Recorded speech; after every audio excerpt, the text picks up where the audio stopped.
It was about creating a romantic Los Angeles, to pick the moment when the town is more magic than it normally is. Watching La La Land creates a feeling that's quite hard to explain, so in a mixture of adjectives, it's warm, vibrant and magical. But how does a cinematographer actually create this feeling in their photography? And what can we learn from Linus Sandgren's work on La La Land? In today's video, I'll be covering the equipment Sandgren used, how he used lighting and colour to evoke emotion, as well as how he and Damien Chazelle created the look, because it's a new take on something we have all seen before.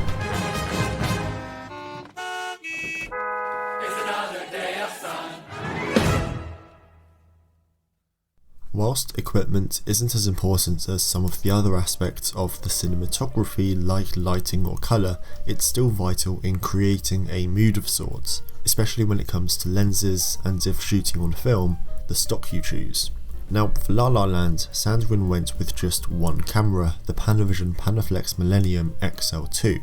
However, as you'll note, there is one scene with a sequence shot in 16mm, and that was shot on the Aton A Minima with Kodak's Vision 3 500T stock. As for the lenses, Sandgren stuck with Panavision and went with their Primo C and E series glass, with a custom C series lens being built for the 16mm sequence. He also used Panavision's anamorphic zooms, the ATZ and AWZ2 lenses. The C-series are a great choice for when you want compact and lightweight anamorphic lenses. They create a characterful look, have flattering bokeh, a pronounced anamorphic flare, as well as an organic feel to them. The U-series are slightly less characterful and a bit sharper, but they keep the organic feel. However, that isn't all, as Sandgren had to ask Panavision to modify the lenses in order to have a closer focus than regular anamorphics, due to the fact that a lot of the film was being shot on the 40mm lens, and anamorphics usually have restrictions in how close you can get to a subject. As for the ATZ and AWZ2s, these are Panavision's anamorphic zoom lenses, with the AWZ2s being their wide-angle zoom and the ATZ being their telephoto zoom. Like any other film shot on film, the stock is incredibly important in the look created, and in La La Land, Sandgren stuck to just two: Kodak's Vision 3 500T, which was their primary stock, and Kodak's Vision 3 250D. 500T is one of Kodak's tungsten balanced stocks and features reduced grain in the shadows and extended flexibility in extreme lighting situations. On the other end, we have their 250D stock, which shares similar qualities to 500T, apart from the fact that it's daylight and not tungsten. But if you would like to learn more about what film stock actually is, then check out this video I made a couple of weeks ago, and keep an eye out for future videos simplifying film stock. Our approach was to take what the locations gave us and add a slight amount of surrealism. I always find it hard to describe the lighting in a film, mainly because it changes from scene to scene, so you can't put a word to it, but also I don't know the DP's intentions, and I don't like to interpret anything in these videos. That being said, La La Land seems to follow the rules of old Hollywood lighting. We have strong key lights, a solid amount of fill, and a nice kicker. Now obviously this adapts from scene to scene, as clearly some scenes like this with Mia in the jazz club are different to her and Sebastian talking at the house party, but it shares the same basic rule. As for the wider exterior shots, Sandgren used what I like to call heightened realism, and this is where it feels natural but there's something about it that makes it unique, almost like an uncanny valley but in terms of images. And in this at least, that seems to be the magical sunset that we see over LA. But how do you light such a scene? Well, in an ASC article it's explained in detail, so I don't have to guess. To start, the chief lighting technician Brad Hazen placed two condors along the slope of the hill just outside of the frame and rigged them with LEDs.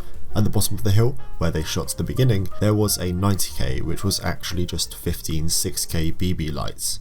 They would then rehearse with the crane moves throughout the day and shoot about 5 takes during golden hour, going back the following day for another set of takes. One of the more memorable scenes in the film, however, takes place in Vertigo, or more a homage to Vertigo. Now the curtain almost seems out of place in the apartment. It's bold, covers the characters in a green hue, but it allows for this turning point in the film. It's just before we see Sebastian join John Legend, Keith's band, and just before Mia gives up her apron. We are sent into montage, but just before this warming scene between our two stars. Now in film, green tends to symbolise perseverance and luck, so either Sandgren chose it to try and show emotion in the scene, or he just wanted to pay homage to Vertigo. Now that ties us quite nicely into colour, and this film has some of the most extravagant uses of it that I've ever seen. I mean, it's used in everything from the costumes to the locations to the lighting. But today I just want to touch on the colour of the locations and lighting. First of all, it's saturated, really saturated, and whilst this helps create the old Hollywood atmosphere that this film has going for it, it also allows for the scenes with not as much colour to have a lot more meaning. For example, when Sebastian is in bed, the lack of colour or more the existence of greys creates quite a moody atmosphere. When we are shown colour though, it's pretty saturated, but not to the point that it's overly noticeable, and I'd put a lot of the responsibility of this on the costume and production departments. I mean, the constant use of yellow throughout isn't because Sandgren asked for it, or maybe it is, I don't know. I'll also add that the use of yellow does seem to have some meaning, as it's often used to show optimism and happiness. I think it's pretty clear that the look for La La Land originated in Technicolor films from the 50s, but Chazelle and Sandgren have built on that, and in doing so, created the perfect mix of 50s nostalgia without it feeling like we're stuck there. To start with the movement, I think the best way to describe it is flowing, and we are constantly flowing from one scene to the other, whether it's on a techno crane, steadicam, dolly, or maybe all three, and it's sort of in this sense of organised chaos. The movements are chaotic and unusual, but they make the film unique and separates it from those 50s pictures. I'd even go as far as to say that the movement plays a character. We are told how to feel through it, and it brings us from one emotion to the other. The camera would be more noticeable to the audience, so when it punched in on a character, we feel it emotionally telling the story. I can't just skip over the lenses, as if this film were shot on a set of master anamorphics, it just wouldn't be the same, as the Panavisions not only create this unique bokeh that we see constantly, but also this distinct lens flare that Sandgren really doesn't shy away from, and these aspects only add to the magical atmosphere that's already been created in other aspects of the cinematography. The whip pans are everything. It's the one thing I've seen pointed out when I hear and see people talking about this movie, and for very good reason. It looks spectacular. But especially in a scene like this, it's a relatively simple way, if you aren't the operator, to create speed and energy in a scene without having to run with a camera. They're also amazing if you want to hide cuts. As for the perspective, it's rare that we are not at the eye level of Mia and Sebastian. There are moments where we are slightly below or above, but they don't scream significance, and they feel more of a stylistic choice than a theory-based one. That being said, there are scenes where we feel as though we are, or rather a character is being talked down to, and therefore we are in a low angle. And finally, I can't not touch on the use of 16mm.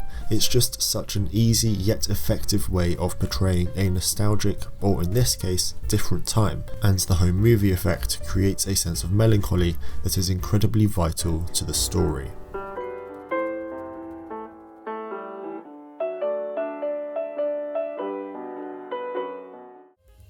So what do we learn from Linus Sandgren's work on La La Land? Well, you should try and use colour to your advantage whenever you can, as it's a huge tool in creating a mood and atmosphere for your audience. If it works for the story, utilise movements, as you can turn a scene from just average to one of the best we've ever seen. Oh, and choose your lenses wisely, they can have a huge effect on the overall feel of your film. Anyway, I hope you enjoyed this video, not just if you did, if you have a recommendation for an analysis, leave it down below. Thank you so much for watching, and maybe I'll see you next time. Bye.